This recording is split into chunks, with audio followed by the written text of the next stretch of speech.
नवरात्रि का छठा दिन देवी कात्यायनी के नाम। पढ़े पौराणिक कथा। माँ दुर्गा की छठवीं शक्ति हैं माँ कात्यायनी।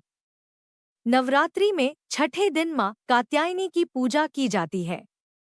इनकी उपासना और आराधना से भक्तों को बड़ी आसानी से अर्थ, धर्म, काम और मोक्ष चारों फलों की प्राप्ति होती है। उसके रोग, शोक, संताप और भय नष्ट हो जाते हैं। जन्मों के समस्त पाप भी नष्ट हो जाते हैं। इस देवी को नवरात्रि में छठे दिन पूजा जाता है।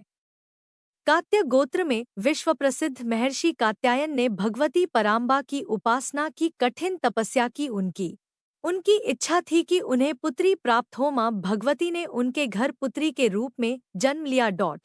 इसलिए यह देवी कात्यायनी कहलाईं। इनका गुण शोधकार्य है। इसीलिए इस वैज्ञानिक युग में कात्यायनी का महत्व सर्वाधिक हो जाता है। इनकी कृपा से ही सारे कार्य पूरे हो जाते हैं। ये वैद्यनाथ नामक स्थान पर प्रकट होकर पूजी गई। माँ कात्यायनी अमोघ फलदायिनी है। भगवान कृष्ण को पति रूप में पाने के लिए ब्रज की गोपियों ने इन्हीं की पूजा की थी। यह पूजा कालिंदी यमुना के तट पर की गई थी। इसीलिए ये ब्रजमंडल की अधिष्ठात्री देवी के रूप में प्रतिष्ठित हैं। इनका स्वरूप अत्यंत भव्य और दिव्य है। ये स्वर्ण के समान चमकीली हैं और भास्वर हैं। इनकी 4 भुजाएं हैं।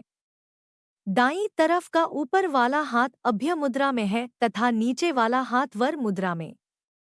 माँ के बाईं तरफ के ऊपर वाले हाथ में तलवार है व नीचे वाले हाथ में कमल का फूल सुशोभित है। इनका वाहन भी सिंह है। इनकी उपासना और आराधना से भक्तों को बड़ी आसानी से अर्थ, धर्म, काम और मोक्ष चारों फलों की प्राप्ति होती है। भक्तों के रोग, शोक, संताप और भय नष्ट हो जाते हैं। जन्मों के समस्त पाप भी नष्ट हो जाते हैं। इसलिए कहा जाता है कि इस देवी की उपासना करने से परम पद की प्राप्ति होती है।